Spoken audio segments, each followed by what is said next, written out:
Hey, what's up, everybody? So, welcome to a new series called Let's Talk. It's part of the series that I've been doing with Star Wars Battlefront, and I decided to incorporate it into a much bigger series and do more gameplay oriented with Let's Play and do updates and talks about certain video games on Let's Talk. So, today we're going to be talking about Call of Duty Ghosts, and I'm going to be talking about some of the features that I want to point out and some of the news that we've heard about Call of Duty Ghosts since Wednesday, since its multiplayer reveal.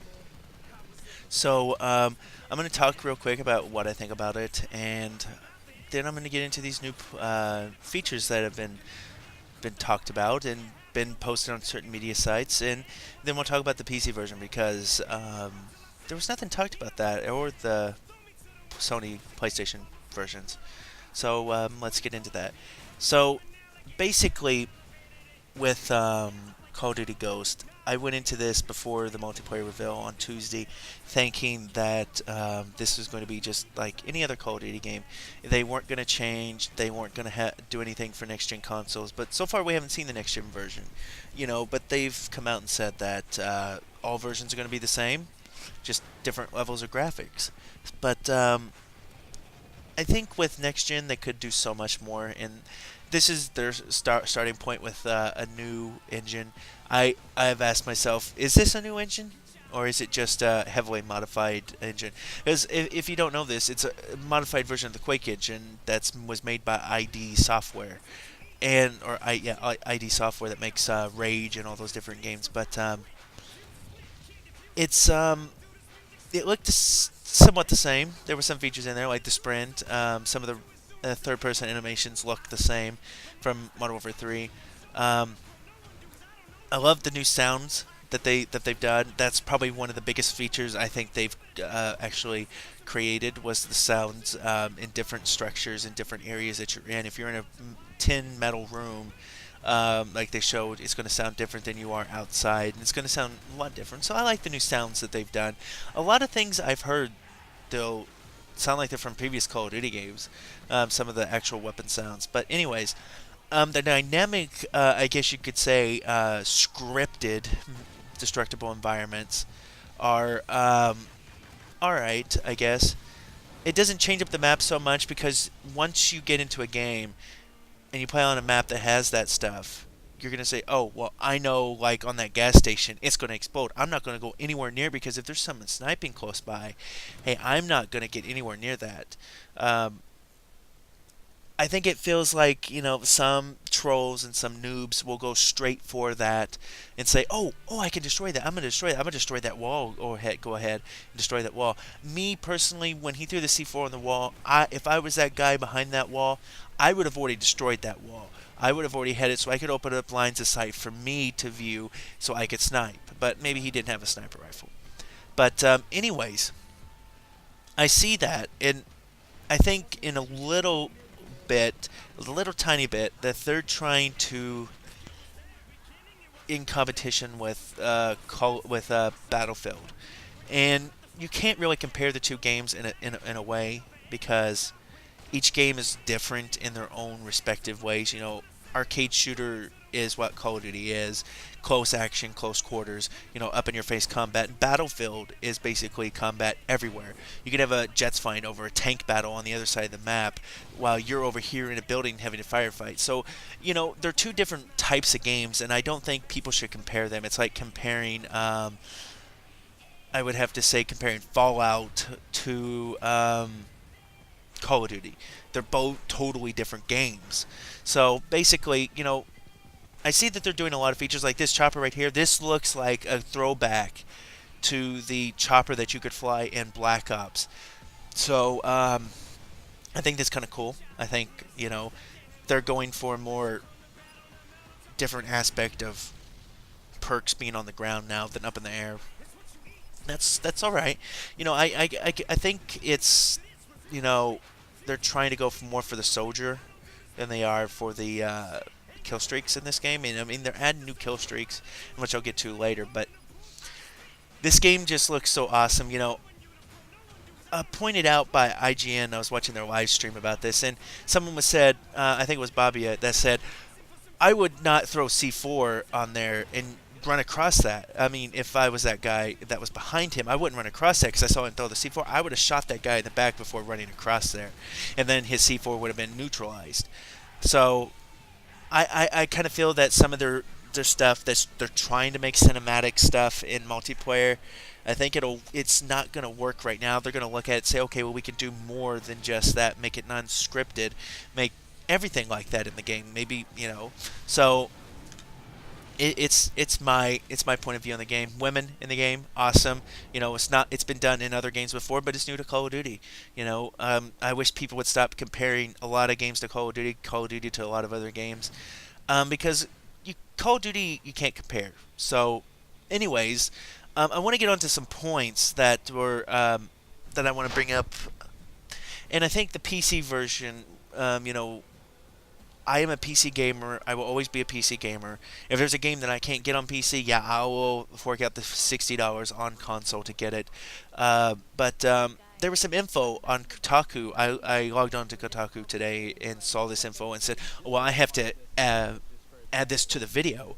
So it was said that the PC version of Call of Duty will look much better than the next generation of consoles. And that statement right there shows that PC is much better than any console out there. That they can do so much more with PC that they can't do with the next gen consoles. Higher resolution textures, higher poly models. I don't think that they're probably going to add more polys to their models because, who's going to want to go recreate and do certain stuff like that. It's the textures, it's the particle effects, it's the lighting, it's the fire, it's the reflections, it's all of that graphic wise that they're doing. And it says here, this is from Mark Rubin. He says the PC is taking a different track from previous games in the series.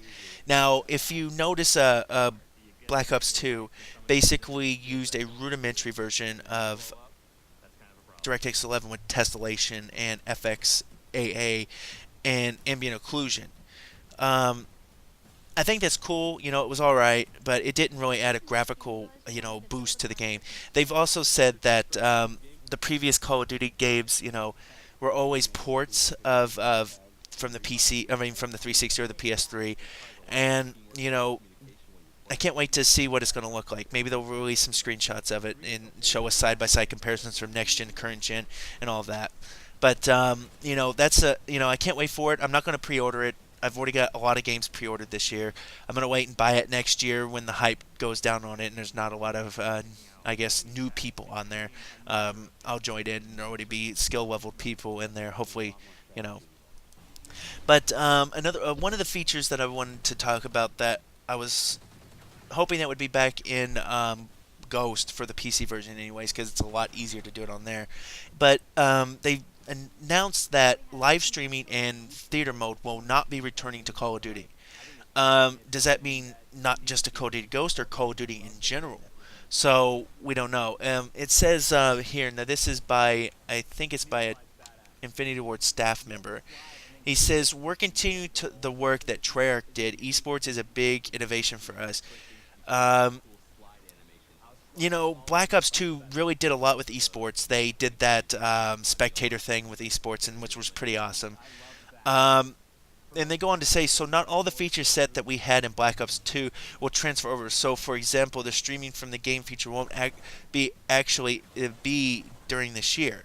So I guess that means, yeah, they're only not doing it this year.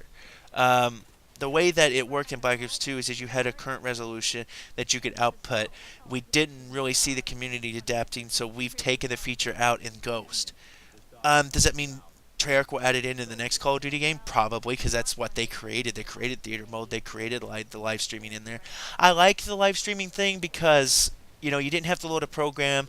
It all ran in the game, and you didn't have to run programs. You didn't have to have frame drop if you had a certain computer that couldn't do perfectly.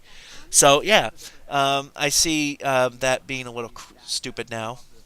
But, on to the next point.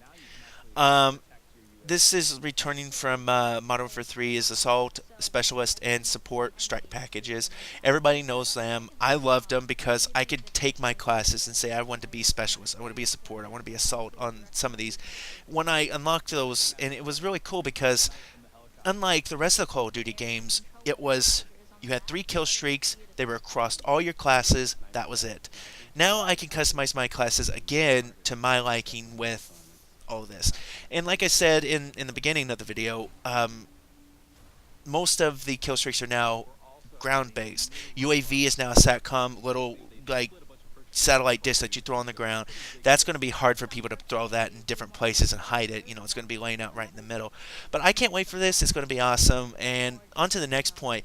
The 7 new game modes, we only heard about, I think, like, 2, and then we heard about Squad, which I'll get to in a minute. But we heard about Cranked and Search and Rescue is a new Search and Rescue is a new take on S&D, and Cranked is just team deathmatch where 30-second countdown timer. You don't kill nobody, you get destroyed, or you get killed.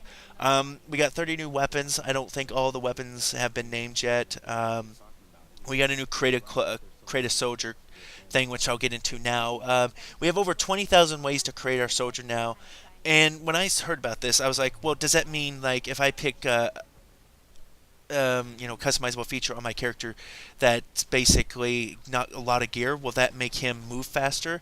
If I pick something that has a lot of gear, will that make him more have more HP, like a Juggernaut type of way, but reduced in a way, or would have an effect on me, because I like games like that. SOCOM Confrontation had that, certain, if you had certain things on you, it would bog you down and make you not run as fast. So I hope we see more with that. I hope they discuss that, and I hope we see more stuff in the future DLC.